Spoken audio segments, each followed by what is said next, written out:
We both graduated in May, but I'd earned mine alone. She hadn't. Same university lawn, same proud parent section, but behind her doctoral hood sat $200,000 in paid tuition Stanford. Full ride from them. Behind mine, $67,000 in debt. They sat front row, having funded her future while I worked night shifts through undergrad. Then the dean announced my scholarship for students who finance their education without family assistance. The word without echoed across 4,000 guests. I watched my parents' smiles freeze. Every relative turned to stare at them. Someone's aunt posted the video. 890,000 views by midnight. Dad's country club saw it. Mom's garden society. My sister called. Panicking, everyone was asking why. The acceptance email arrived at 6:47 a.m. on a Tuesday morning that should have felt like victory. Congratulations, Jordan Ellis. We are pleased to offer you admission to our master's program in environmental engineering. I read it 3 times before the reality settled in my chest. I'd done it. 4 years of relentless work, countless all-nighters in the library, a 3.87 gigapascals while working 25 hours a week at the campus bookstore. My undergraduate degree was within reach, and now this, a funded master's program with a research assistantship that would actually pay me a stipend. For the first time in 4 years, I wouldn't have to choose between groceries and textbooks. I called my parents immediately, still in my pajamas, pacing the cramped studio apartment I'd rented in the cheapest building near campus. Mom, I got in. The master's program, I got the assistantship. Oh, her voice carried the enthusiasm of someone commenting on the weather. That's nice, honey. Listen, I'm actually in the middle of something. Can we talk later? The dial tone hummed in my ear before I could respond. I stood there, phone still pressed to my cheek, staring at the water stain on my ceiling that looked like a map of nowhere. This was fine. She was busy. People get busy. I called Dad next. Jordan. Hey, kiddo. Can't talk long, I'm heading into a meeting. What's up? I got accepted to grad school. Full funding. Great, great. Really proud of you. Hey, I've got to run. We'll celebrate soon, okay? Soon? That word had been carrying a lot of weight in our family lately. We'll help you soon. We'll visit soon. We'll talk about your future soon. Soon was a place that never arrived. I should have recognized the pattern then. Should have traced it back through the years to when Vanessa and I were 12, sitting at the kitchen table while Dad drew a chart on a napkin. When you girls go to college, he'd said, we'll make sure you both get the same support. Equal, fair, that's what family does. I'd believed him. I'd built 4 years of hope on that napkin promise. That same afternoon, my phone buzzed. A group text from Vanessa to the family. Huge news. Stanford accepted me into their PhD program, fully funded. They're covering everything. Can you believe it? I watched the responses pour in. Mom. Oh my God, I'm crying. My baby is going to Stanford. Dad. That's my girl. We need to celebrate this properly. Dinner at Marcello's this weekend. Our treat. Uncle Tom. Stanford. That's incredible, Vanessa. Aunt Beth. Genius runs in the family. Congratulations. I scrolled back to my own announcement in the family thread from an hour earlier. One message, 1.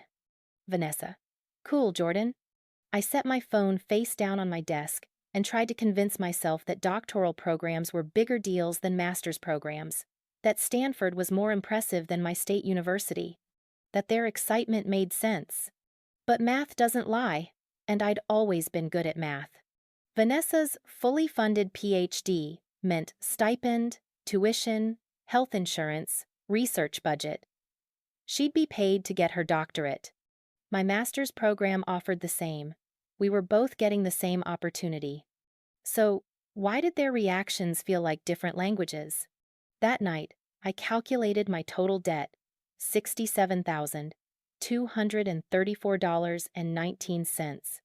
4 years of federal loans, one private loan I'd taken out when my car died junior year, and I needed to replace it to get to my off-campus job.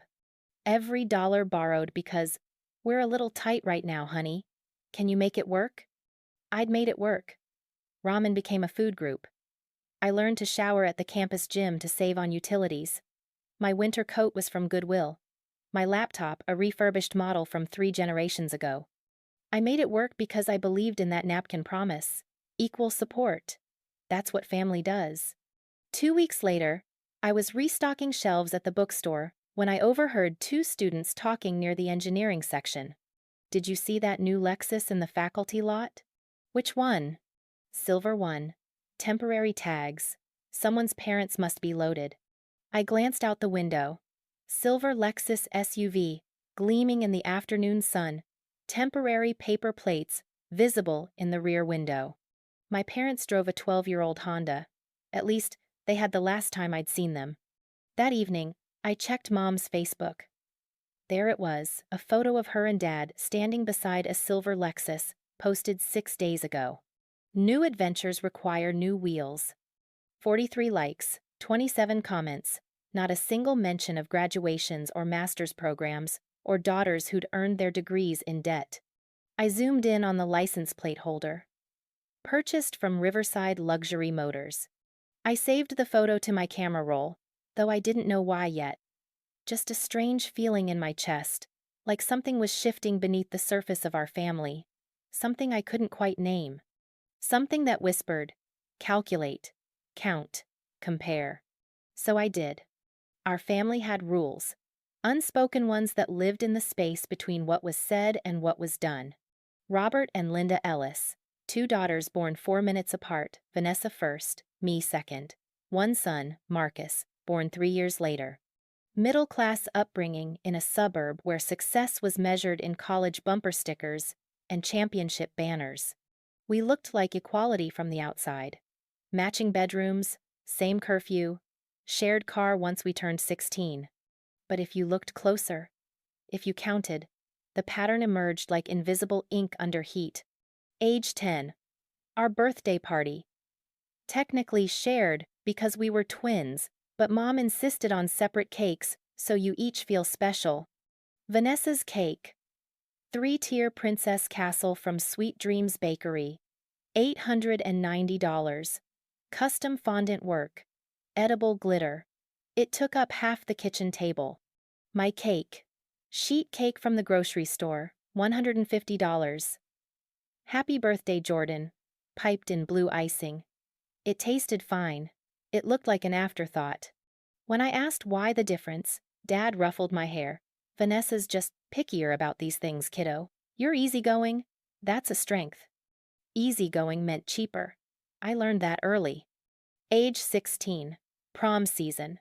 The most important dance of our high school lives, according to every movie we'd ever watched. I'd been saving for months, working weekend shifts at the local coffee shop, tips pooling slowly in a shoebox under my bed. $240. Enough for a decent dress at Macy's sale rack. Vanessa walked into the kitchen one Saturday afternoon with 3 garment bags from Nordstrom. I couldn't decide which one I loved more. So Mom said, get all 3 and return the ones I don't wear. She twirled, giddy. I watched Mom smile at her, that soft smile that meant pride and joy and unconditional love. How much were they? I asked.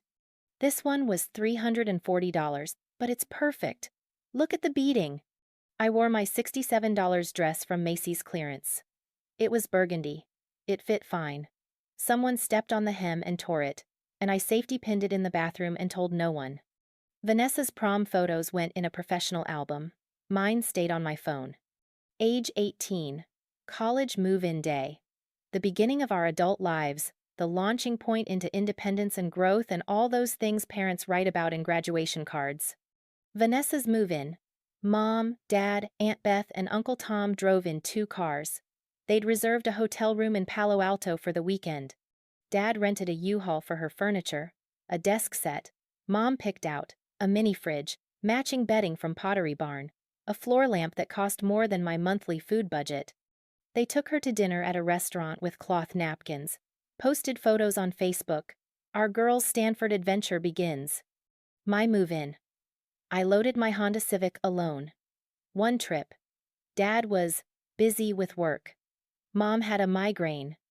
Marcus was at soccer camp. I unloaded boxes in 93-degree heat, carried my mini fridge up 3 flights of stairs by myself, assembled my desk with a screwdriver I'd borrowed from my roommate's dad. That night, I ate gas station pizza in my dorm room and told myself this was what independence felt like. Character building. Strength through solitude. The pattern continued through every semester. Vanessa called home with stories of research labs and professors who wanted to mentor her. Mom stayed on the phone for hours, asking questions, celebrating every small victory. I called home with my Dean's List achievements, my scholarship renewals, my undergraduate research publication.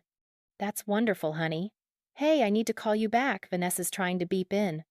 I worked 25 hours a week at the campus bookstore, shelving textbooks, running the register, cleaning the break room. My supervisor, Rita, once asked me why I worked so much. Need the money for rent, and food, and, life. She'd frowned. Your parents don't help? They're tight on money right now.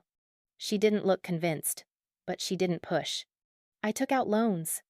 Federal loans first, subsidized, unsubsidized, whatever they'd give me.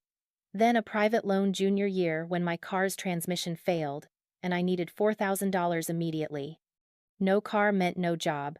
No job meant no rent. The math was simple and brutal. I graduated undergrad with $67,234.19 in debt, a 3.87 gigapascals, 3 scholarship awards, 2 published research papers, 1 job offer I deferred for graduate school. I'd earned every single piece of it while surviving on ramen, library air conditioning, and the kind of exhaustion that becomes background noise. By senior spring, graduation felt like a finish line I'd crawled toward for 4 years. I ordered announcements, formal ones with the university seal embossed in gold. I bought a box of 50, even though I'd only need a dozen. I sent one to Mom and Dad with a handwritten note. May 15th, 10 a.m., University Stadium. Reserved seating in Section B, Row 3. Would love to see you there. I sent one to Aunt Beth and Uncle Tom, one to Grandpa Ellis, one to Marcus. Vanessa didn't need one. We talked every few weeks. She knew. Mom texted back. Wouldn't miss it. So proud of you, sweetie. I believed her. I saved 4 seats. Graduation morning arrived with the kind of sunshine that felt like a blessing. I woke at 5:30 a.m., too anxious to sleep past dawn. My navy dress hung on the closet door, simple, elegant, $45 from Target. I'd ironed it the night before, steamed out every wrinkle, until the fabric looked almost expensive. The honor cord sat coiled on my dresser. Gold for academic excellence, silver for research achievement. I'd earned them both. I dressed slowly, carefully. Applied makeup with hands that trembled slightly. Not from nerves about the ceremony itself, but from hope. Stupid, relentless hope that today would be the day they finally saw me. Really saw me. I arrived 90 minutes early. The stadium was already buzzing with activity, volunteers directing traffic, families staking claims on bleacher seats, graduates in caps and gowns taking photos by the fountain. I found Section B, Row 3. 4 empty seats in perfect view of the stage. I placed my jacket across them, marking territory like a placeholder for the family I wanted to believe in. Other families filled in around me, multi-generational groups with balloons and signs, mothers crying before the ceremony even started, fathers adjusting cameras on tripods. I checked my phone. No messages. The stadium filled. 4,000 attendees, according to the program. The air smelled like sunscreen, and fresh-cut grass, and possibility. I scanned the crowd. Once, twice, 3 times. Section B, Row 3 remained empty except for my jacket. I moved the jacket to my lap. The ceremony began. Processional music swelled. We marched in alphabetical order, graduating class of 2,847 students. A river of black gowns and colorful cords.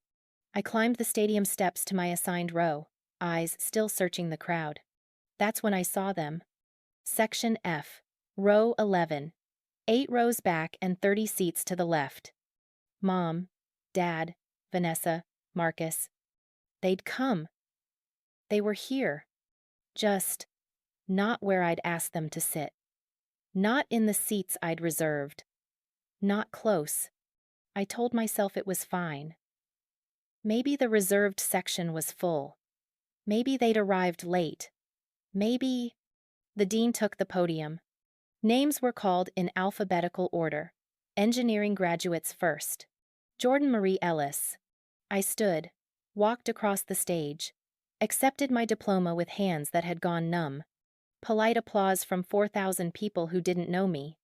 I searched for my family's faces in the crowd. Found them. Mom was checking her phone. Dad was talking to Vanessa. Marcus was staring into space. None of them were watching me. I returned to my seat. Diploma gripped so tightly the leather cover left marks on my palm. Then the dean returned to the microphone for special scholarship announcements.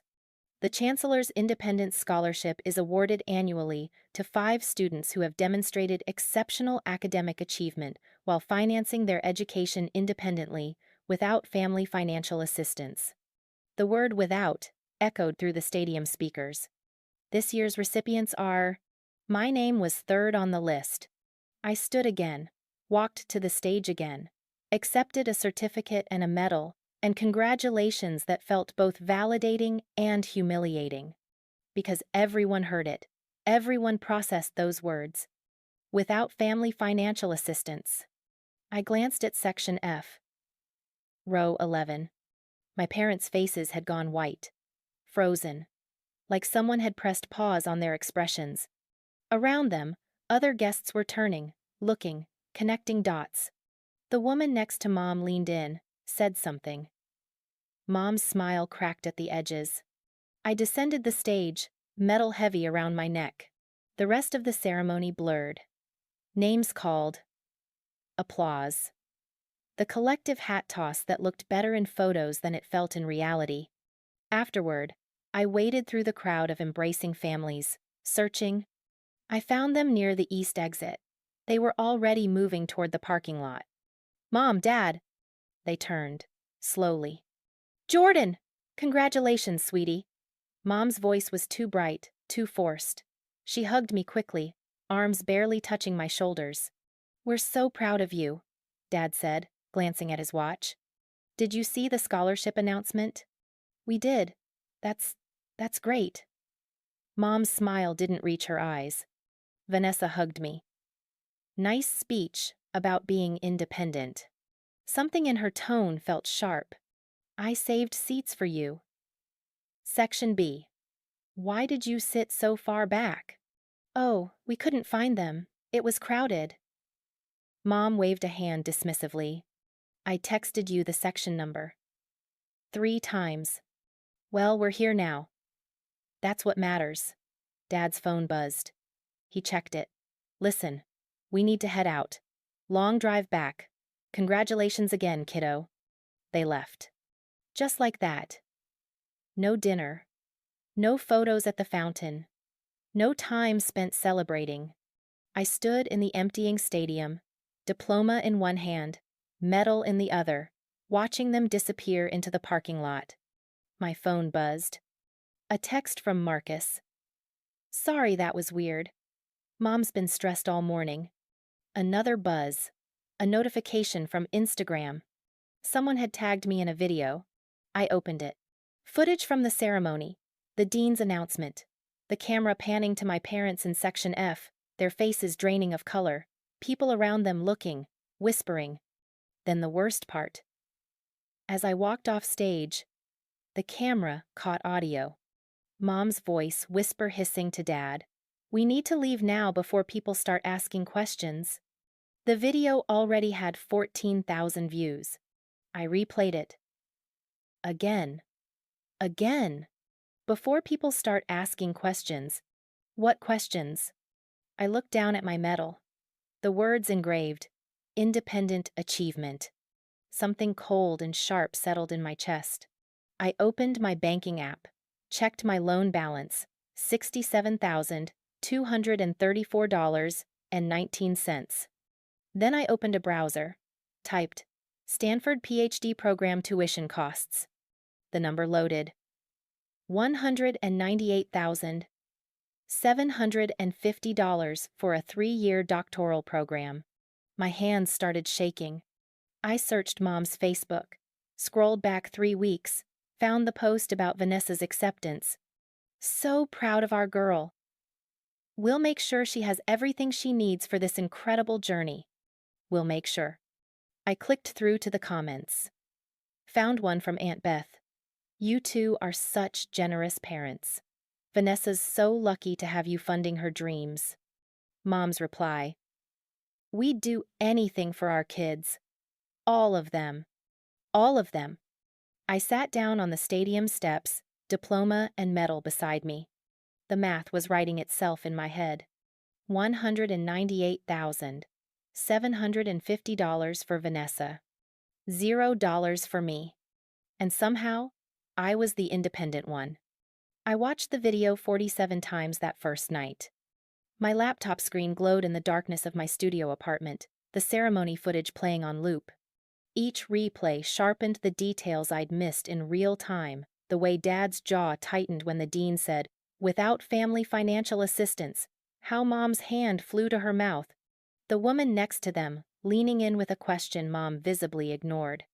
But it was the audio that haunted me. We need to leave now before people start asking questions. I played it again, turned up the volume, listened to the panic in her voice. What questions, Mom? My phone buzzed. A text from Riley, my roommate from sophomore year, who'd moved across the country but still checked in weekly. Jordan. I just saw the video. Are you okay? I typed back. Define okay. Want to talk? Not yet. Still processing. 3 dots appeared. Disappeared? Appeared again. Finally, I'm here when you're ready. This is insane. Insane felt like an understatement. I closed the video and opened Facebook instead. Mom's profile, public as always because she loved the attention, loved being seen as the perfect suburban mother. I scrolled through months of posts. Vanessa's PhD acceptance announcement had 127 likes. Photos of the celebration dinner at Marcello's expensive Italian place downtown had 89 likes. Comments poured in from friends, relatives, acquaintances. Such wonderful parents. Vanessa's so blessed to have your support. You two are incredible for funding her dreams. I kept scrolling. My graduation announcement, the one I'd posted myself and tagged them in, had 14 likes. No comments from Mom or Dad, just Vanessa's single word, congrats. But 3 weeks before my graduation, there was this. A photo of Mom and Dad standing beside a silver Lexus SUV, gleaming in their driveway. New adventures require new wheels. The post was dated April 3rd, 6 weeks before my graduation. I zoomed in on the temporary license plate, clicked through to the comments. Aunt Beth. Beautiful. You two deserve it. Mom's reply. We've been saving up. Robert's been wanting an upgrade for years. Saving up. Something cold settled in my chest. I opened a new tab. Typed, Lexus SUV cost. The model in their photo, an RX 350, started at $48,000. $48,000. I sat back, staring at the screen. They couldn't help me with tuition, couldn't contribute to my rent, couldn't send more than $25 for a graduation lunch, but they'd saved $48,000 for a luxury vehicle. I took a screenshot. Then another thought surfaced, sharp and insistent. If they'd been saving up for a Lexus, what else had they been spending money on? I opened my email and searched for anything from my parents over the past 4 years. Gift receipts, forwarded confirmations, anything that might show their financial activity. Most emails were generic. How are classes? And don't forget Grandpa's birthday. But buried in my spam folder, flagged by some algorithm I'd never questioned, was a forwarded email from 8 months ago. Subject: Payment Confirmation. Stanford Graduate Housing. I didn't remember seeing this. I opened it. The original email was addressed to Dad's personal account, forwarded to me accidentally. A payment confirmation for Vanessa's graduate housing deposit at Stanford. Amount: $2,800. For 1 month's rent. My hands stopped moving. $2,800 for 1 month. I paid $650 for my studio apartment. I'd chosen the cheapest option within 20 miles of campus, a building with thin walls and unreliable heat, because that's what I could afford while working part-time. Vanessa's monthly rent was more than 4 times mine, and they were paying it. I searched my inbox again, found another forwarded email, this one from 6 months ago. Food, Venmo payment completed. I opened it. A receipt showing a $1,200 Venmo transfer from Dad's account to Vanessa's. Note: monthly allowance, love you. Monthly allowance. My vision blurred at the edges.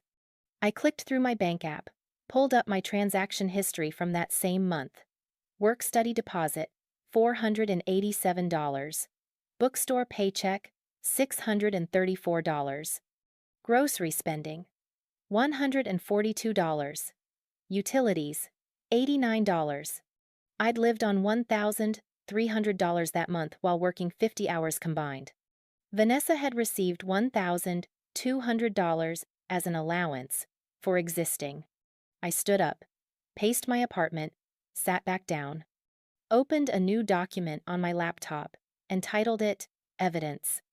I started compiling screenshots, the Lexus post, the housing payment, the Venmo transfer, Mom's comments about being generous parents and funding Vanessa's dreams. My phone buzzed again. Unknown number. I almost didn't answer. Hello? Jordan, hi. This is Patricia Hoffman, Sandra's mom. We sat behind your family at graduation. I didn't know Sandra. Didn't know Patricia. Hi? I'm so sorry to bother you, but I felt like I needed to reach out. That moment during the ceremony when they announced your scholarship, I saw your parents' faces, and I heard your mother afterward. My heart started pounding. What did you hear? She was talking to your father. She said something like, "How did she find out about the Stanford payments?" And then they left very quickly. How did she find out about the Stanford payments? Are you sure that's what she said? Positive. My daughter heard it too. We thought you should know. After we hung up, I sat in the darkness, laptop screen casting blue light across my face. They'd been hiding something specific about Stanford payments.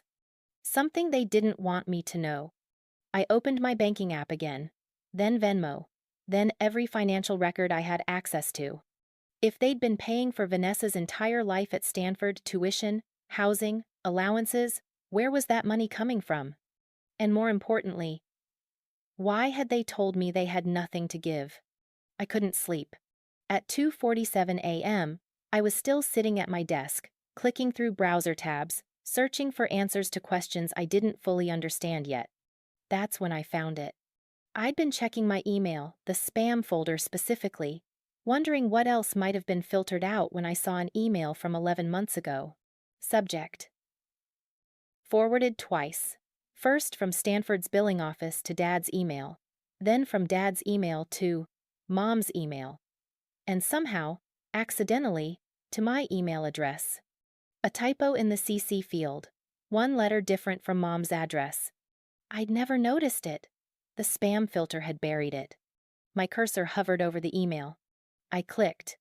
The attachment loaded slowly, a PDF rendering line by line on my screen. Stanford University. Student account statement. Account holder: Vanessa Marie Ellis. Payment period: fall quarter. I scrolled down. Tuition: $18,750. Housing: $8,400. Meal plan: $2,100. Health insurance: $1,840. Recreation fee: $275. Total charges: $31,365. Payment received: $31,365. Payment method: bank transfer. Robert Ellis, Payment date, September 4th. Account balance, $0. $31,365. For 1 quarter. 1 quarter. My hands started shaking so badly I had to set my coffee mug down before I dropped it. I kept scrolling. The document was 12 pages long. A full year's summary. Fall quarter. $31,365. Winter quarter.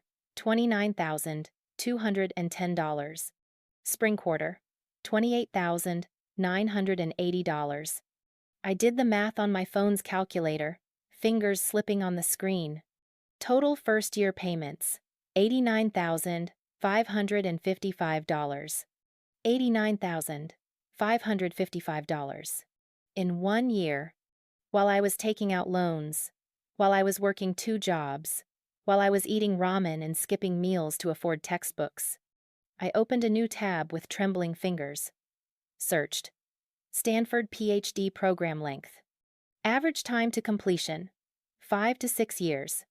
If they'd paid this much for 1 year, and Vanessa was starting her 3rd year now, I calculated, conservatively, $89,555 times 3 years minimum equals $268,665.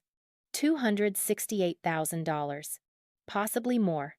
My stomach dropped so fast I thought I might actually vomit. I ran to the bathroom, knelt by the toilet, breathed through the nausea until it passed. When I returned to my desk, the document was still glowing on my screen. Proof. Undeniable proof. I checked the dates again, cross-referencing with my own financial records. September 4th, the date they paid Vanessa's $31,365 fall quarter bill, was 3 days after I'd texted Mom, asking if they could help with my $800 security deposit for this apartment. Her response, saved in my phone: "Sorry, honey, things are really tight this month. Can you ask your landlord for a payment plan?" Things were tight. They just transferred $31,000. I clicked back to the email, looking for more details, anything I'd missed. That's when I saw the second attachment. Vanessa Allowance Schedule. I downloaded it. An Excel spreadsheet opened, 12 months of data, organized in neat columns. Date, amount, memo, September 1, $1,200, monthly allowance. October 1, $1,200, monthly allowance. November $1,200, monthly allowance. The list continued for 12 rows, 12 months, $1,200. Every single month, $14,400 in allowances alone. I remembered something then, sharp and clear. Last November, my car had broken down transmission failure. The mechanic quoted $3,200 for repairs. I'd called Dad, crying. "I don't know what to do. I need my car for work. I don't have $3,000. His response: "Jordan, we just don't have that kind of money lying around. Can you take the bus for a while?" I'd taken out a private loan. It's 9.8% interest. Still paying it off. That same month, November, they'd sent Vanessa her $1,200 allowance right on schedule. I grabbed my trash can and vomited for real this time. When I could breathe again, I pulled up my loan portal. Total borrowed, $67,234.19. Current balance with interest, $71,903.44. Monthly payment, $847. 4 more years of payments ahead of me. Meanwhile, Vanessa's account balance at Stanford, $0. Paid in full. Every quarter. Every year. Every single expense. I took screenshots of everything. The statement, the allowance spreadsheet, the email chain. Saved them in 3 different places: laptop, phone, cloud storage. Then I pulled up my own financial records and placed them side by side on my screen. Vanessa's first year at Stanford. Tuition, housing, fees. $89,555 paid by parents. Monthly allowances, $14,400 paid by parents. Total parental support, $103,955. My first year of undergrad. Tuition, housing, fees, $24,680 loans, plus scholarships. Monthly support from parents, $0. Money I earned working, $8,340. Total parental support, $0. The numbers didn't lie. They couldn't be explained away with excuses about different circumstances or we're helping how we can. This was a choice. A deliberate, calculated, sustained choice to fund one daughter's entire existence while leaving the other to drown in debt. I looked at the date on the Stanford statement again. Fall quarter. Just over 2 years ago. This had been happening the entire time. Every time I'd called, asking for help. Every time they'd said no. Every time I'd believed them when they claimed money was tight. They'd been lying. And I'd been paying for it. Literally. My phone buzzed. A text from Mom. "Hi, sweetie. Just wanted to say again how proud we are of your graduation. Sorry we couldn't stay longer. Long drive home. Love you." I stared at the message. Love you. I looked back at my screen. At Vanessa's zero balance. At my $71,903 debt. This wasn't love. I didn't know what to call it yet. But I was going to find out. I didn't sleep that night. By sunrise, I had 4 years mapped out in a spreadsheet of my own. Every time I'd asked for help. Every time they'd said no. Every payment they'd made to Vanessa during that exact same period. The pattern was suffocating. Age 18. Freshman year. August. I asked for help with textbooks, $340. Dad said, "Try to find used ones online." August. They paid Vanessa's move-in costs at Stanford. $4,200 for furniture, bedding, supplies. October. My laptop died. I asked for a loan to replace it, $600. Mom said, "Can you use the library computers for now?" October.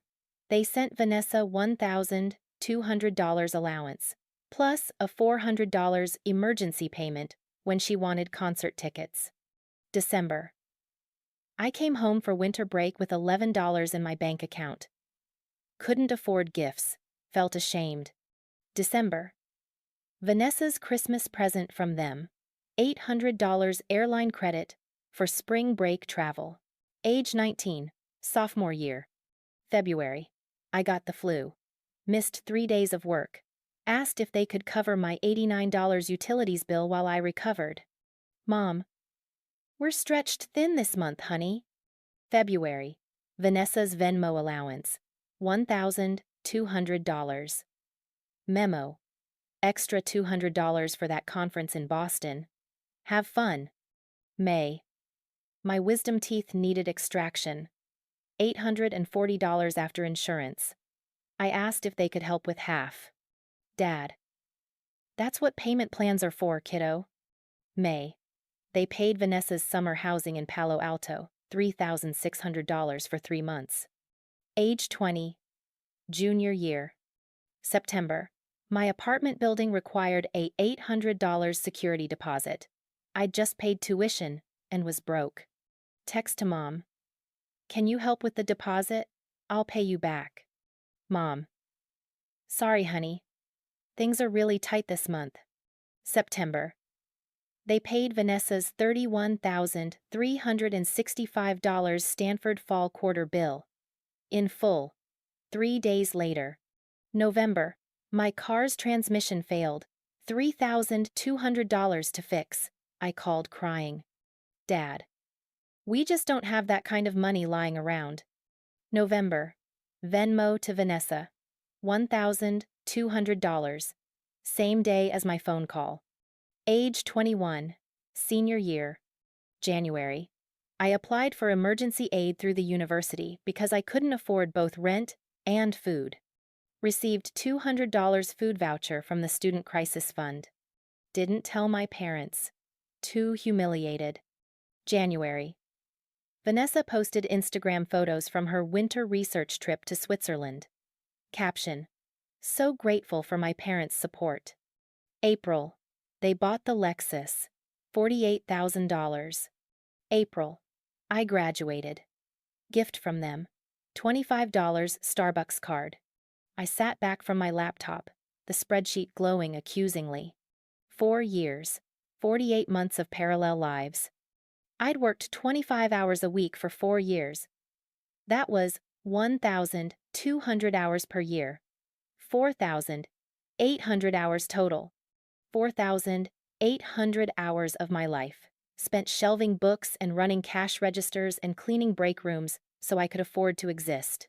While Vanessa studied, traveled, lived on their allowance, graduated debt-free, the math was stark and brutal. If they'd given me just half of what they'd given Vanessa, just half, I'd have $50,000 less in debt. I wouldn't have needed that private loan with the predatory interest rate. I wouldn't have survived on ramen and skipped meals and worn the same winter coat for 6 years. I pulled up a loan calculator. $71,903 at 6.2% interest over 10 years equals $792 monthly payment. $792 every single month for the next decade. That was a car payment, a rent payment in some cities, a life payment.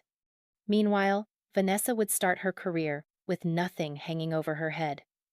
No debt, no monthly burden, no weight. Just freedom. Freedom I'd paid for by funding myself while they funded her. My phone rang. Riley's name on the screen. I answered. You sound like you haven't slept, she said without preamble. I haven't. What did you find? I told her. All of it. The Stanford statements. The allowances. The timeline of parallel rejections and payments. Silence on the other end. Then, Jordan. That's not favoritism. I know. That's financial abuse. The word hung in the air between us. Abuse. I'd thought it before, in the back of my mind, but hearing someone else say it made it real. They lied to you for 4 years, Riley continued, her voice tight with anger. They told you they couldn't help while actively funding your sister's entire life. That's not just wrong. That's calculated. I don't know what to do with this. What do you want to do? I looked at my spreadsheet. At the evidence folder growing on my desktop. At the video of my graduation still paused on my screen. Mom's face frozen in panic. I want them to admit it, I said slowly. I want everyone who thinks they're perfect parents to know the truth. How? I thought about Vanessa's upcoming graduation. The PhD ceremony at Stanford in 8 weeks. I have an idea, I said. But it's nuclear. Good, Riley said fiercely. They deserve nuclear. After we hung up, I opened a new document, titled it The Speech, and I started writing. Every dollar amount, every lie, every time I'd struggled while Vanessa flourished. 4 years of truth, distilled into 4 minutes.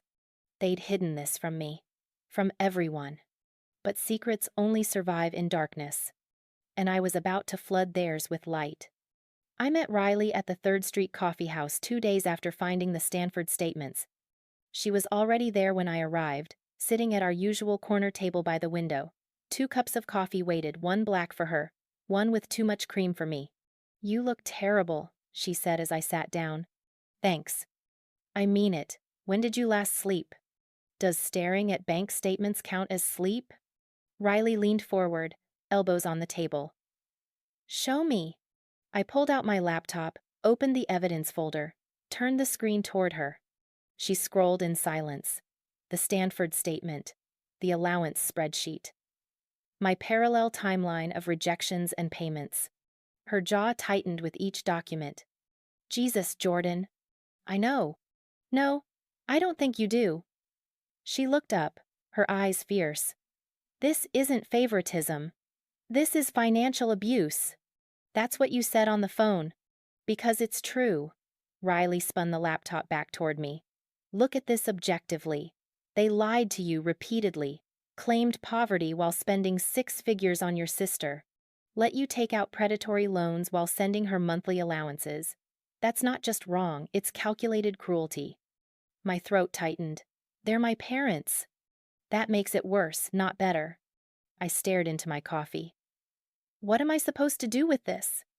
Report it. Report what? Being a bad parent isn't illegal. No, but tax fraud might be.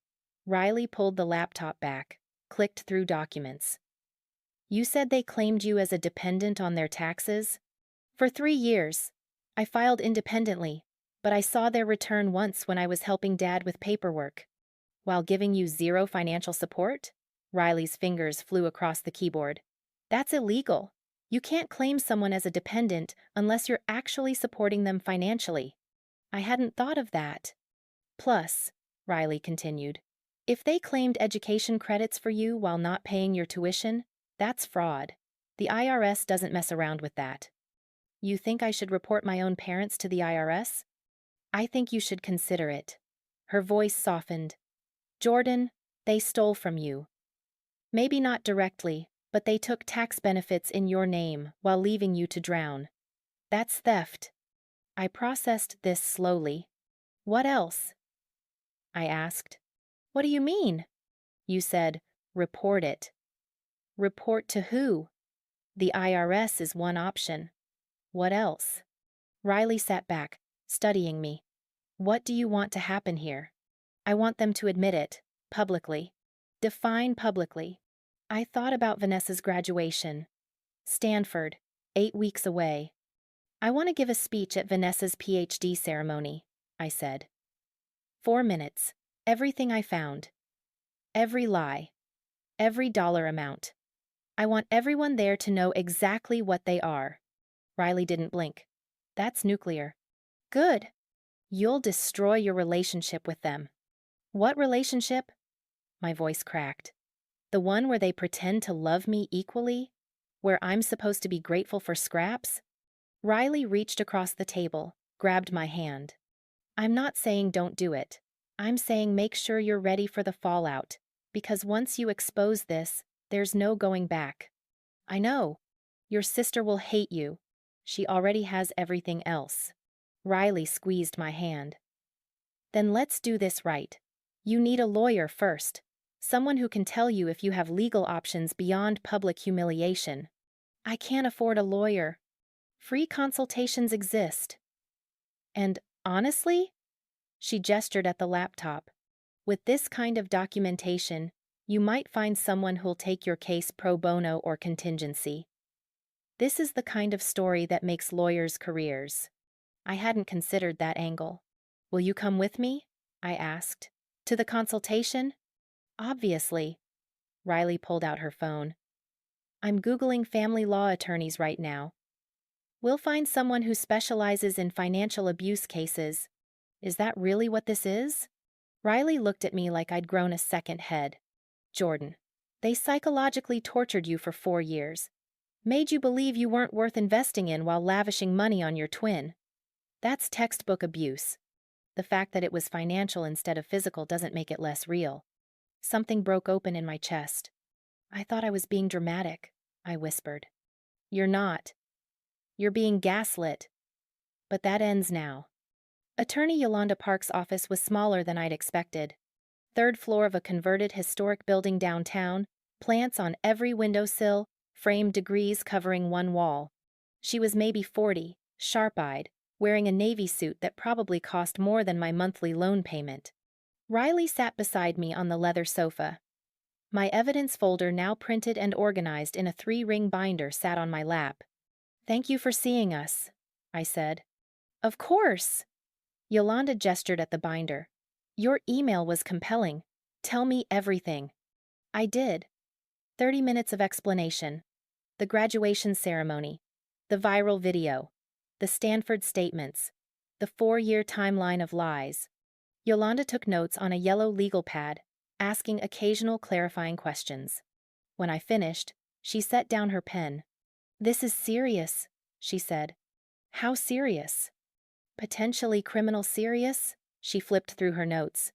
"You said they claimed you as a dependent on their tax returns for 3 years while providing you zero financial support?" "Yes. I saw their 2022 return when I was home during winter break. My name was listed. And you filed independently during those same years?" "I had to. I needed the education credits and student loan interest deduction." Yolanda nodded slowly. "That's a problem for them. You can't claim someone as a dependent unless you're providing more than half their financial support. If they claimed you while giving you nothing, that's tax fraud." My stomach flipped. "What does that mean?" "It means they potentially filed false tax returns. The IRS takes that very seriously." "Could they go to jail?" "Unlikely for a first offense, but they'd face significant penalties. Back taxes, interest, fines. Possibly $10,000 to $20,000 in total liability, depending on how many years and what credits they claimed." I glanced at Riley. She was nodding, encouraging me to continue. "What are my options?" I asked. Yolanda ticked them off on her fingers. 1. You file an IRS Form 3949A, which is an information referral, basically reporting suspected tax fraud. The IRS investigates, and if they find wrongdoing, your parents face consequences. This is anonymous, they won't know it was you who reported, though they'll probably guess. What else? 2. Civil lawsuit for emotional distress and financial damages. Harder to prove, longer timeline, expensive. You'd need to demonstrate measurable harm beyond hurt feelings. Possible, but not my first recommendation. 3. You do nothing legally and handle this privately. Confront them, set boundaries, cut contact if needed. Many people choose this route. I thought about the viral video, the whispered comments, their panicked exit. "They already know I found out something," I said. "They're scared. I could see it." "Good." Yolanda leaned forward. "Fear means leverage. If you want them to admit this publicly, that fear is your tool." "I want to give a speech at my sister's graduation," I said. "At Stanford, in front of everyone. Lay out every dollar amount, every lie, every time they chose her over me." Yolanda didn't flinch. "That's not illegal. Morally complicated for some people, but not illegal. You're allowed to tell the truth. Even if it humiliates them? Truth is an absolute defense. As long as you stick to facts, amounts, dates, documents, you're protected. Don't embellish. Don't make claims you can't prove. But everything in this binder?" She tapped it. "Fair game." Riley spoke up for the first time. "What about the IRS thing? Should she file the report?" "That depends," Yolanda said, looking at me. "Do you want legal consequences for them, or just public exposure?" "Can I have both?"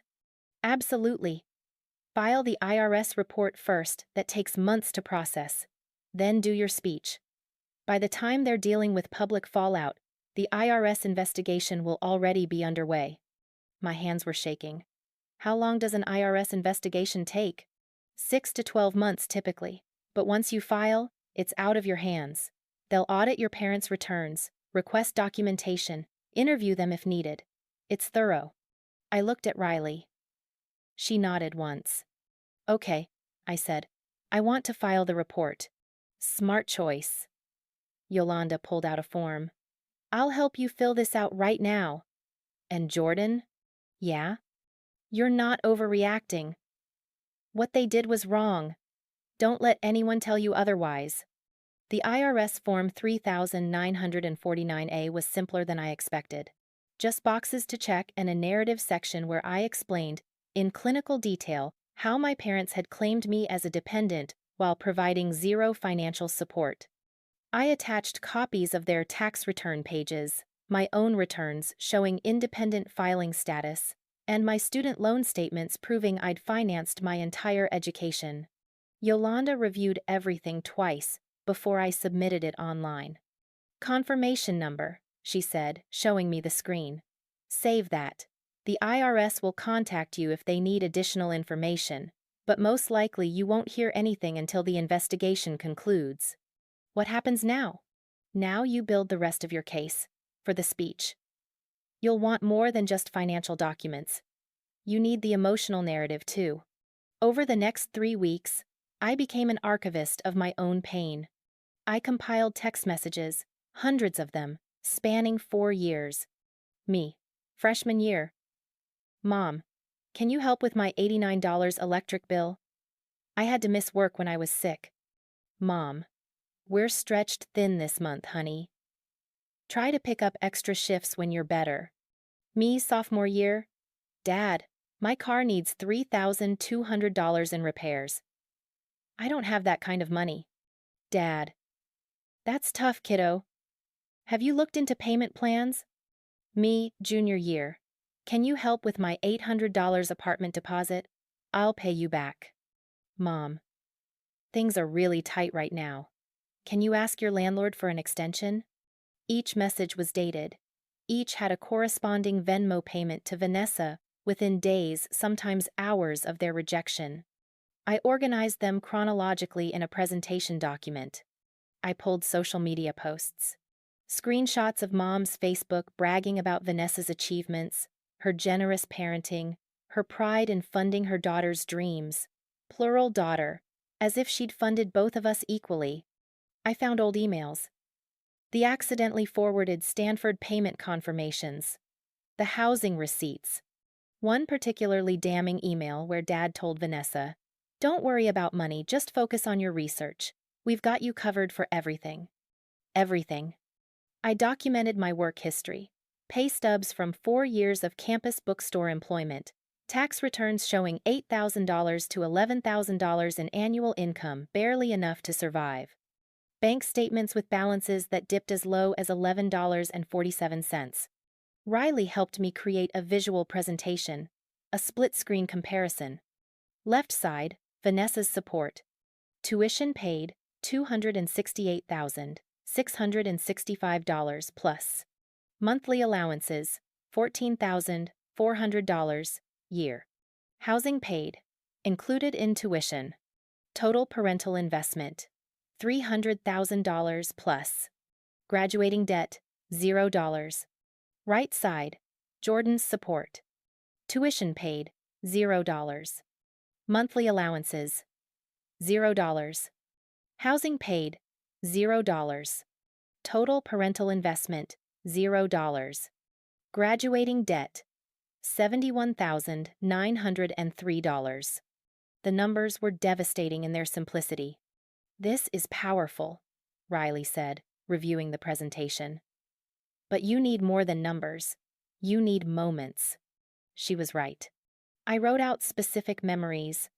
The birthday cakes, the prom dresses, the move-in days, the graduation gift, Vanessa's $25 Starbucks card sitting in my wallet, unused, a reminder of exactly what I was worth to them. I practiced the speech, timed it, 4 minutes and 18 seconds. I cut unnecessary words, sharpened the language, made sure every sentence landed with impact. Riley filmed me practicing, watched the recordings, gave notes. "Slower here. This section is too rushed. Make eye contact on this line, it's your strongest moment." I revised. Practiced again. Marcus called during week 2 of preparation. "Jordan, Mom keeps asking if you're okay. She's worried." "Worried about what?" "About you. She said you've been distant since graduation.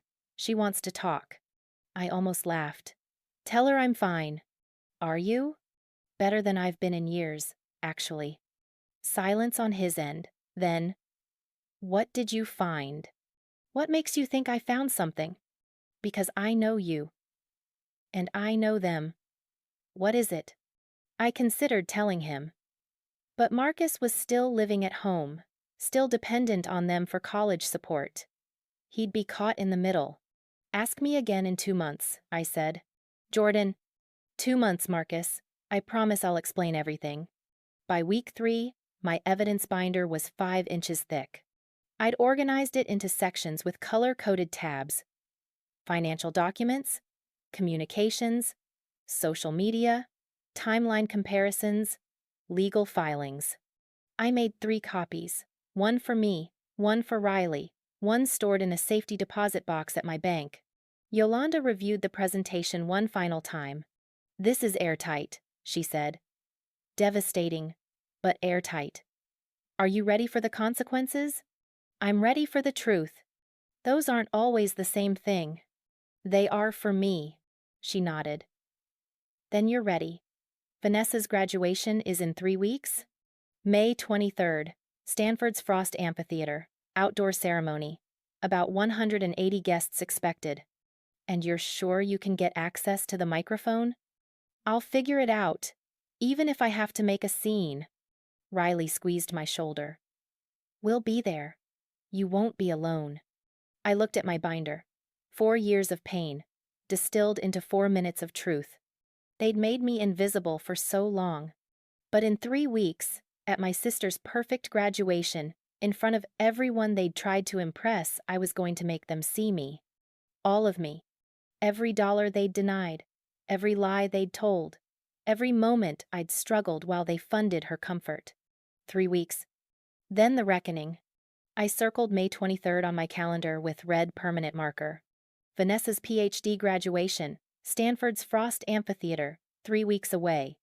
Riley sat on my couch, reviewing my speech for the 7th time. "This is brutal," she said quietly. "You know that, right?" "Good." "Vanessa's going to hate you forever. She can join the club of people who never valued me anyway." Riley set down the printed pages. "Your parents will never forgive this. They'll never admit what they did either. So we're even." I'd finalized everything. The evidence binder was organized with tabbed sections: financial documents in blue, communications in green, timeline comparisons in yellow, legal filings in red. 3 copies printed, one in my bag, one in Riley's, one locked in my safety deposit box. The speech was memorized. 4 minutes, 18 seconds. I'd practiced it 43 times, enough that the words felt carved into my throat. Riley would film everything. Her friend Marcus, different Marcus, not my brother, would be the backup camera. 2 angles, 2 phones, cloud backup enabled. Nothing would be lost to technical failure. "What about getting to the microphone?" Riley asked. "Stanford's security isn't going to just let you walk up during the ceremony." "I've thought about that. There's a reception after the ceremony. That's when families give toasts. I'll wait until the speeches start, then I'll take the mic." "What if they try to stop you?" "Then I'll talk louder." Riley studied me. "You've changed. Since graduation, you're harder." "I'm clearer. There's a difference." My phone buzzed. A text from Mom. "Mom, haven't heard from you in a while, sweetie. Everything okay? We're so excited for Vanessa's big day. You're still coming, right?" I showed Riley the message. "She has no idea," Riley said. "She suspects. Why else would she suddenly be checking in?" "Are you going to respond?" I typed back. "Wouldn't miss it for the world." 3 dots appeared, disappeared, appeared again. "Mom. Wonderful. It's at 2 p.m. Reception at 4. Can't wait to celebrate with both our girls." Both our girls. I set my phone face down. 3 weeks, I said. I can pretend for 3 more weeks. Riley pulled out her own calendar. "I'm taking Friday off work. We'll drive up Thursday night. Get a hotel near campus. You'll need to rest before I destroy my family? Before you tell the truth. Those aren't the same thing." I looked at my evidence binder, 5 inches thick with proof. "They destroyed this family 4 years ago," I said. "I'm just making sure everyone else can see the wreckage." Over the next 3 weeks, I played the role perfectly. I texted Mom back with appropriate enthusiasm, responded to Vanessa's group chat about graduation logistics, acted like everything was normal. Meanwhile, I refined the speech, cut 12 words, added 6, adjusted the pacing for maximum impact. I prepared myself emotionally, imagined every possible reaction: Mom crying, Dad yelling, Vanessa screaming. Imagine them trying to drag me away from the microphone, trying to silence me physically. I wouldn't be silenced. Yolanda checked in twice. IRS confirmed they've opened an investigation, she said during our second call. Case number assigned. They're requesting documentation from your parents within 30 days. So it's really happening. It's really happening. And Jordan? Once you give that speech, there's no pretending anymore. They'll know it was you who reported them. Good. I want them to know. The night before we left for Stanford, I couldn't sleep. I lay in bed, staring at the ceiling, thinking about the little girl who'd believed her parents' promise of equal support. The teenager who'd worked herself to exhaustion, believing the struggle was temporary. The college student who'd taken out crushing loans while her sister lived in luxury. That girl deserved justice. Tomorrow, she'd get it. Thursday morning, Riley and I loaded her car. 2 suitcases, my evidence binder, 2 backup phone chargers, a printed copy of my speech folded in my jacket pocket. The drive to Stanford took 6 hours. We barely spoke. Riley knew I was in my head, running through scenarios, preparing for battle. She let me have the silence. We checked into a hotel 3 miles from campus. 2 queens, a view of the parking lot, mini fridge stocked with water bottles we'd brought ourselves. Try to sleep, Riley said that night. I didn't. Friday morning arrived with California sunshine that felt like mockery. My phone buzzed at 7:48 a.m. Vanessa. Big day. Can you believe I'm finally done? Mom. So proud of you, darling. See you at 1:30 for photos. Dad. Our Stanford PhD. Let's celebrate. I responded to each with generic enthusiasm, hearts and congratulations, and can't wait. Riley ordered breakfast bagels and coffee that I couldn't eat. You need to eat something, she said. I'll eat after. After you blow up your family? After I tell the truth. At noon, I started getting ready. Navy dress, same one from my own graduation, honor cords tucked in my bag. I'd wear them as a reminder of what I'd earned alone. Simple makeup, hair pulled back. Riley wore all black, for moral support and quick getaway, she joked, but her eyes were serious. We arrived at Stanford at 1:15 p.m. Frost Amphitheater was already filling with families, balloons, flower bouquets, professional cameras on tripods. The air smelled like cut grass and expensive perfume. I spotted my parents near the front section, Mom in a cream dress, Dad in a sport coat, both glowing with pride. They hadn't seen me yet. Vanessa was taking photos with her cohort, doctoral hood draped over her shoulders, smile brilliant. She has no idea, Riley whispered.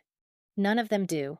We found seats in the middle section, close enough to see, far enough to observe. Marcus Riley's friend arrived at 1:40, nodded at us, camera ready.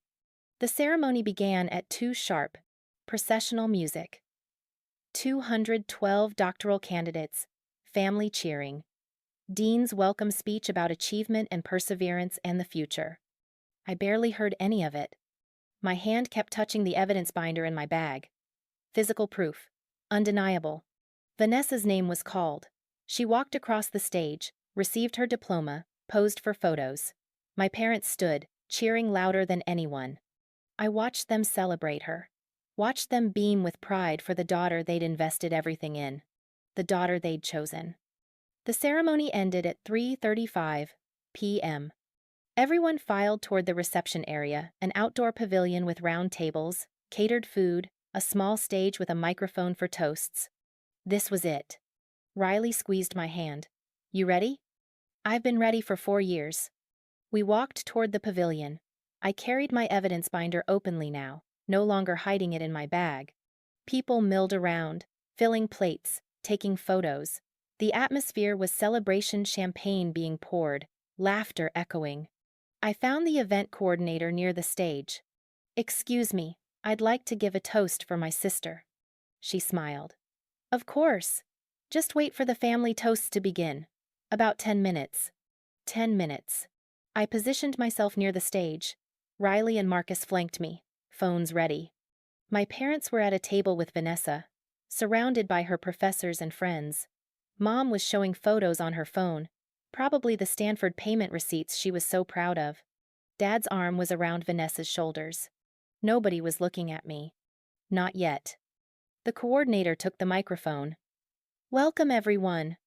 We're so excited to celebrate our graduates. We'll now open the floor for family toasts.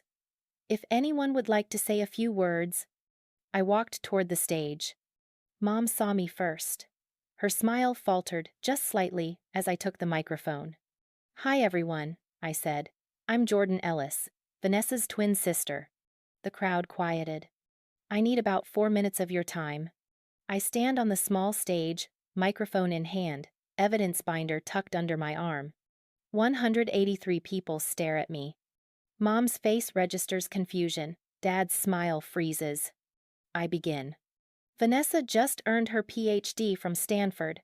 That's an incredible achievement. It takes dedication, intelligence, and sacrifice. Polite applause. Vanessa waves awkwardly from her table. What it also takes, I continue, is money. Lots of it. The applause dies. I open my binder, hold up the first document, Stanford's payment statement, enlarged and laminated. This is Stanford's billing record for Vanessa's first year. Tuition, housing, fees, health insurance. Total cost, $89,555, paid in full by our parents. Murmurs ripple through the crowd. Mom stands. Jordan, honey, this isn't. I'm not finished. My voice cuts through the pavilion. People freeze. I hold up the second document. This is year 2. $91,340. Also paid in full. Dad moves toward the stage. Riley steps between us, phone camera capturing everything. Year 3, I continue, pulling the third statement. $93,870. 3 years, $274,765 total. Plus monthly allowances. I hold up the Venmo spreadsheet. $1,200. Every month, for 3 years. An additional $43,200. The crowd is silent now. Completely silent. Total parental investment in Vanessa's education. $317,965. I let that number hang in the air. Then I pull out my own loan statement. This is my student loan balance. I graduated 3 years ago with my bachelor's degree, worked 25 hours a week through school, took out loans for everything. I hold it up so everyone can see the number. $71,903. That's what I owe, because my parents gave me this much for my education. I make a 0 with my fingers. Nothing. Vanessa's face has gone pale. Jordan, what are you? I asked them for help, I say, voice shaking now but still steady. 27 times over 4 years. I have the text messages. I pull out printed texts. Start reading. Mom, can you help with my $89 electric bill? Her response. Things are really tight this month. This was sent September 5th, 3 years ago. I pull out the corresponding Venmo receipt. This is the $1,200 allowance payment to Vanessa.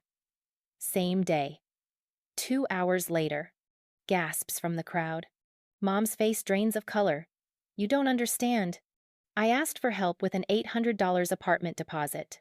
Dad said money was tight. That same week, they paid Vanessa's $8,400 quarterly housing bill. I have the receipts. I'm holding up documents now, one after another. My car broke down. I needed $3,200 for repairs. They said they didn't have that kind of money. Meanwhile, Vanessa's monthly allowance continued. $1,200. Every month. Never missed. Dad tries to speak. This is more complicated. Is it complicated that you bought a $48,000 Lexus 6 weeks before my graduation? I hold up the Facebook post. Mom standing beside the silver SUV.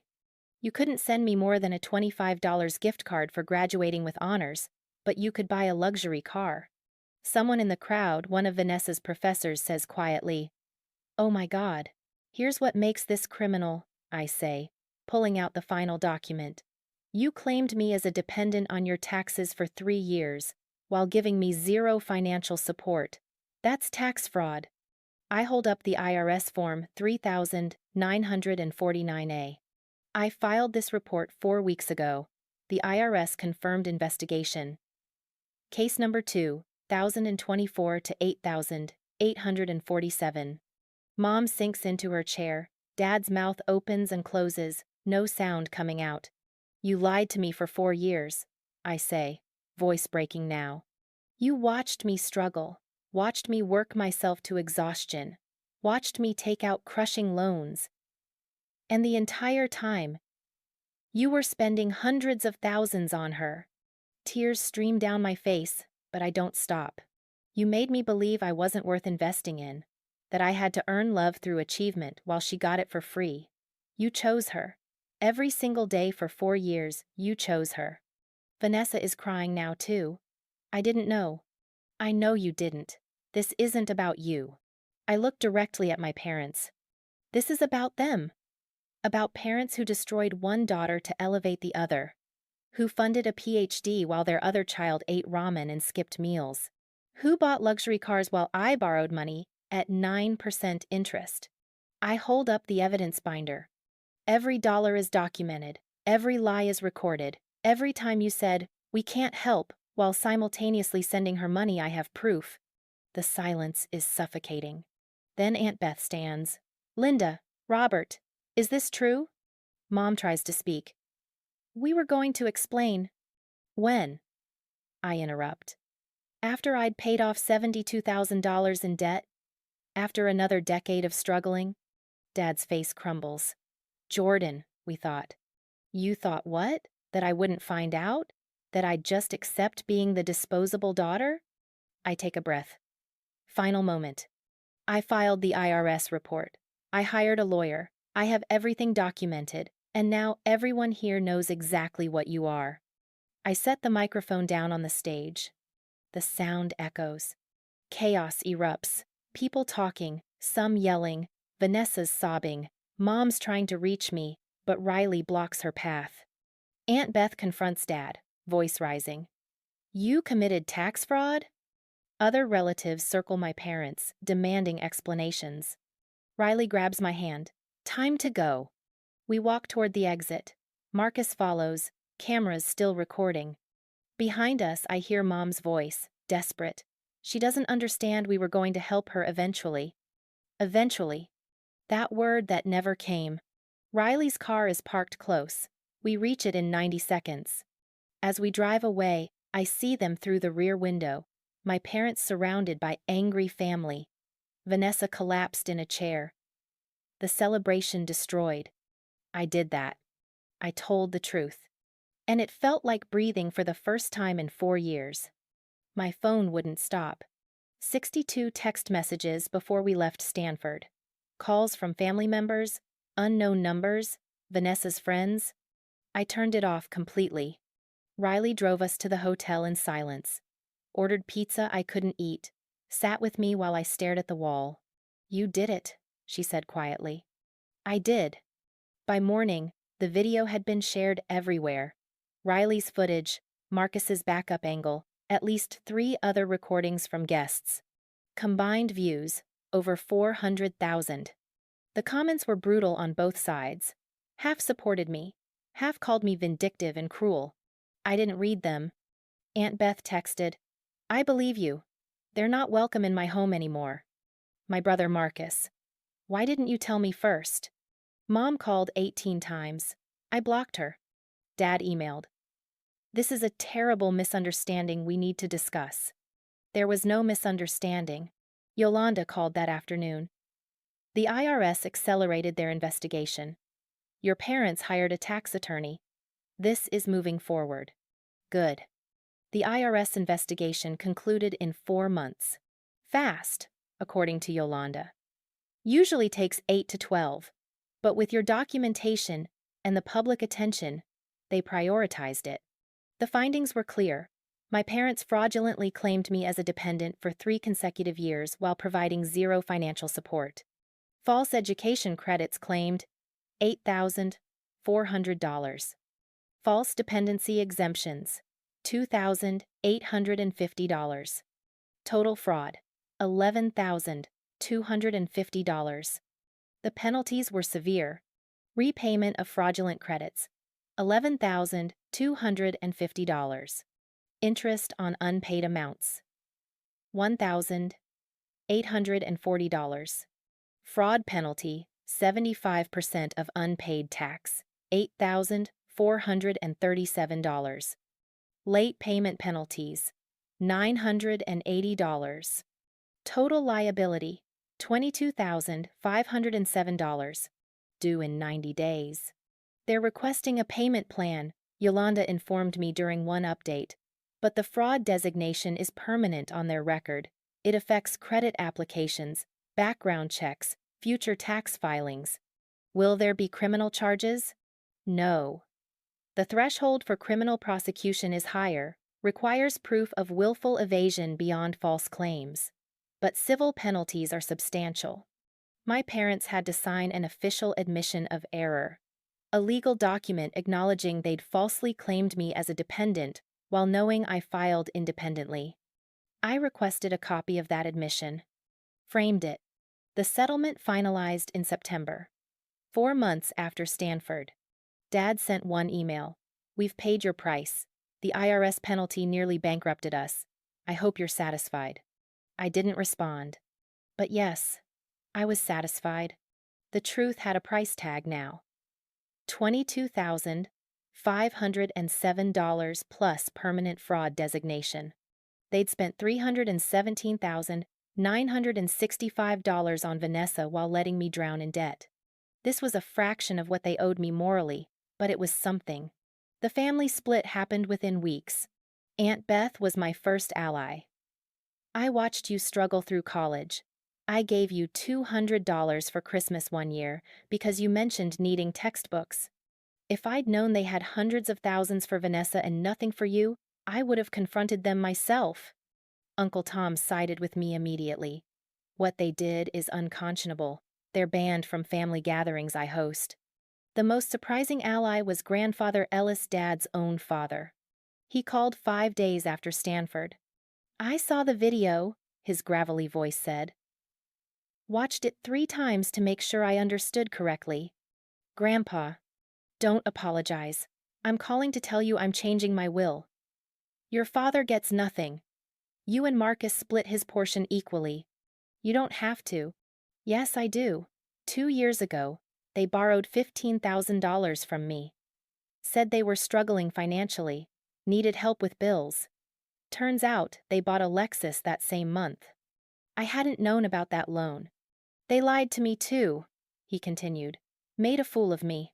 That ends now. You're coming to Thanksgiving. They're not invited. My brother Marcus stayed neutral for 6 weeks. Then he called. I went through old photo albums, he said. Looking at birthdays, Christmases, graduations, the pattern was always there. Your birthday cakes versus Vanessa's, your gifts versus hers. How did I not see it? You were a kid. It wasn't your responsibility. I'm 20 now, old enough to see them clearly. He paused. I told them I'm paying my own way through college. No help from them. Marcus, you don't have to. Yes, I do. I don't want to owe them anything. Not after what they did to you. Vanessa sent exactly one message 2 months post-Stanford. I didn't know they weren't helping you financially, but you ruined my graduation ceremony. I'll never forgive you for that. I replied. I didn't ruin it. They did. 4 years earlier when they chose to fund your life and abandon mine. She never responded again. My parents' social consequences were immediate and comprehensive. Mom's book club disbanded after members watched the video. She was asked to resign from the community charity board. Concerns about ethical standards and donor confidence. Dad's law firm didn't terminate him, but 3 clients requested different attorneys. His partnership track, previously guaranteed, was postponed indefinitely. They attempted damage control on Facebook. Our daughter misunderstood a complex family financial situation. We've always loved both our girls equally. Aunt Beth commented publicly, then explain why Jordan has $72,000 in student debt and Vanessa has zero. Math doesn't misunderstand. They deleted the post within 2 hours. Their Christmas card list shrank from 140 families to maybe 35, people who either hadn't seen the video or didn't care about the implications. First Thanksgiving without them, I went to grandfather's house. Aunt Beth brought sweet potato casserole.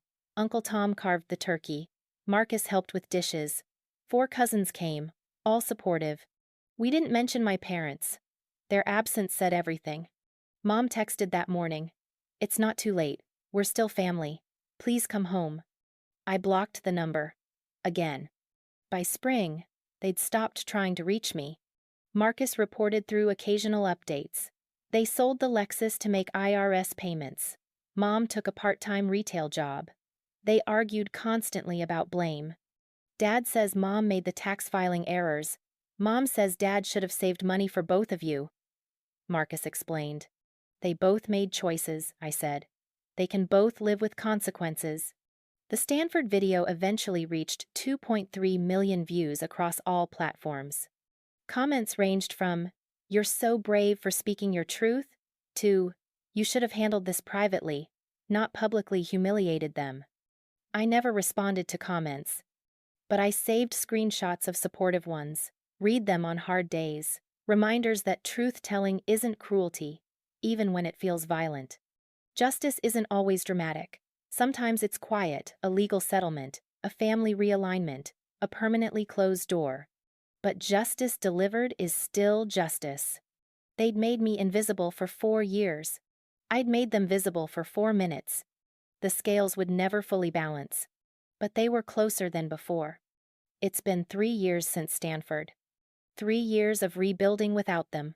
Financial recovery came slowly, then suddenly. My credit score climbed from 580 to 728. Turns out, paying bills on time works better when you're not constantly drowning. I refinanced my student loans at 3.8% instead of 6.8%, saved $210 monthly. Unexpected bonus. The IRS flagged my account as a fraud victim. I received $2,800 in education credits, retroactively credits I'd been denied, because my parents falsely claimed me. I aggressively paid down principal. Extra money from promotions, tax refunds, side consulting work, everything went to loans. 3-year paydown, $21,400. Current balance, $50,503. Still substantial, but manageable. I have a plan now instead of drowning in interest. Career-wise, I've been promoted twice.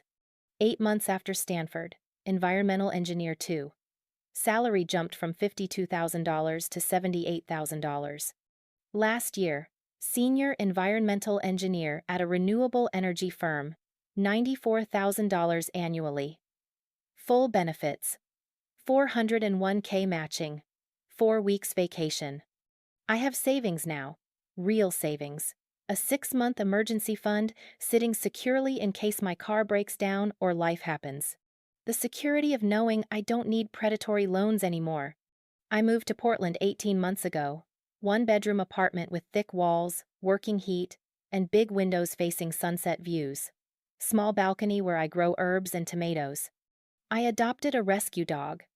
Named him Frost. After the amphitheater, where I found my voice. He's a terrier mix with anxiety issues that mirror mine. We're healing together. I'm dating someone. Alex. We met at an environmental conference last spring. 3rd date. I told them everything. Watched for judgment. They just said, "You stood up for yourself when no one else would. That's courage. We're taking it slow. My trust doesn't come easy anymore. But Alex is patient. Riley moved to Seattle, but we visit monthly. She remains my closest friend. The one who stood beside me when I had nothing. The scholarship fund I created has awarded $18,000 total, 3 recipients over 3 years. Students who financed their education alone, while siblings received family support. This year's recipient, Maria, cried during our video interview. "You made me feel seen." I know what invisible feels like, I told her. You deserve to be visible. Therapy helped tremendously. Weekly sessions for 18 months with Dr. Morgan. Now monthly maintenance. She said something that stuck. You didn't betray your family. You refused to protect their lie. There's a difference. I still have hard days. Days where I wonder if I was too harsh, too public, too unforgiving.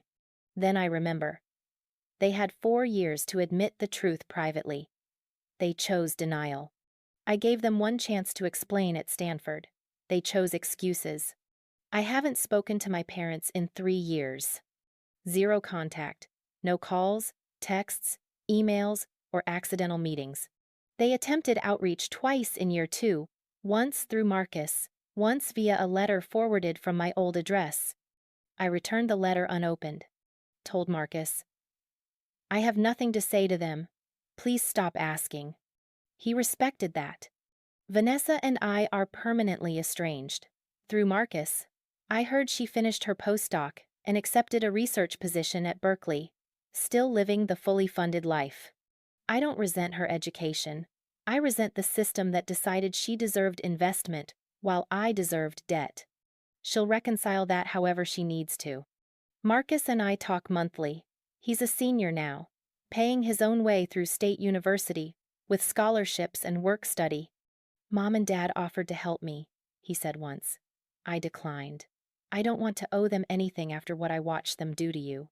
I told him that's his choice. I respected it either way. Grandfather Ellis passed away last year at 89. His will, updated after Stanford, left me and Marcus equal shares of Dad's inheritance portion, $85,000 each. Dad received nothing. The will included a handwritten note. To Jordan, who knew the cost of standing alone, may this lighten your journey. I cried reading that, applied $25,000 to my loans, invested the rest. Mom and Dad attended the funeral. We sat on opposite sides of the chapel. Didn't speak. Didn't acknowledge each other. At the reception, Mom approached once. Jordan, please, it's been years. Can we talk? No. We're family. You chose what family means. I'm living with my choice too. I walked away. That was 8 months ago. The last time I saw them. People ask if I regret Stanford. If I'd do anything differently. No. And no. Private conversations failed for 4 years. They dismissed, denied, deflected. Public truth couldn't be ignored. Would I warn Vanessa first? Maybe. But probably not. She benefited from their choices for 4 years. She earned the discomfort of truth. I lost parents who were never fully present.